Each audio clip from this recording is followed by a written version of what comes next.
In spite of losing one eye after his motor accident as a young man, the king likes to drive himself, very fast. He says that it helps him to feel the land, to sense intuitively what it needs.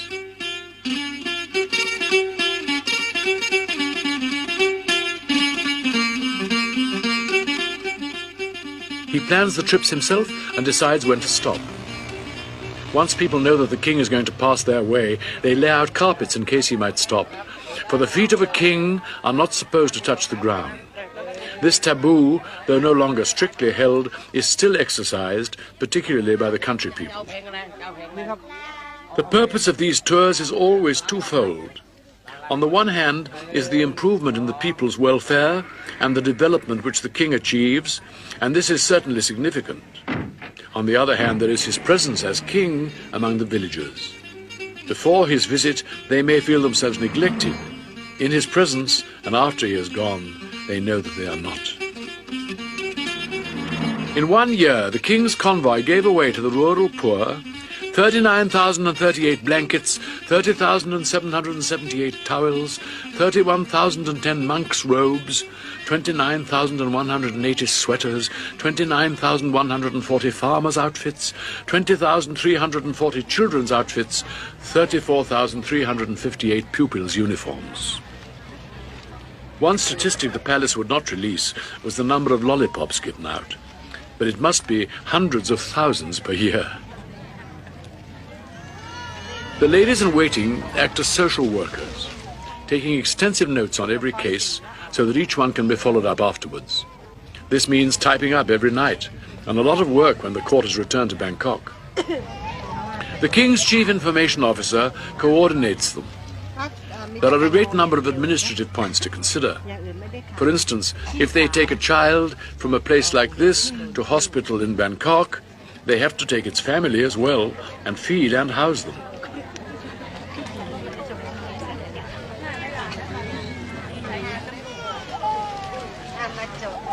No previous king had ever even visited the northeast. King Bhumibol spent the first 10 years of his reign traveling very thoroughly through every district of the country so that he could see the problems in detail at first hand. This detailed knowledge now forms a base for rapidly expanding work in all kinds of development.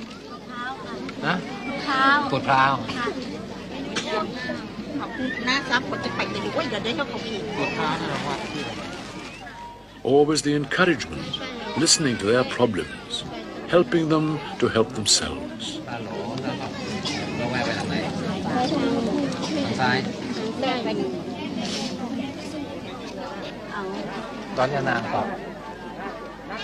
Did they have any particular problem they wanted you to? No problem. They were very happy.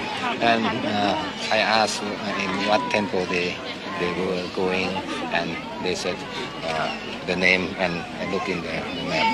And there is a old temple here, and they did not remember the name. They seem to be very impressed with your geographical knowledge. Oh, because they are very happy when somebody comes and knows about their village. But you go everywhere with this map, I notice. It never, not this particular one, but yes, there is never one. a map from your hand. I try to have a map so that I know where I'm going. And they are happy when they know that the official map is, the village is on their map. Are there some occasions when people live in villages that aren't marked on your map or that have the wrong name? Well, that is what happened now. What is what happened? There's a village, there's no name, and I put a name on it.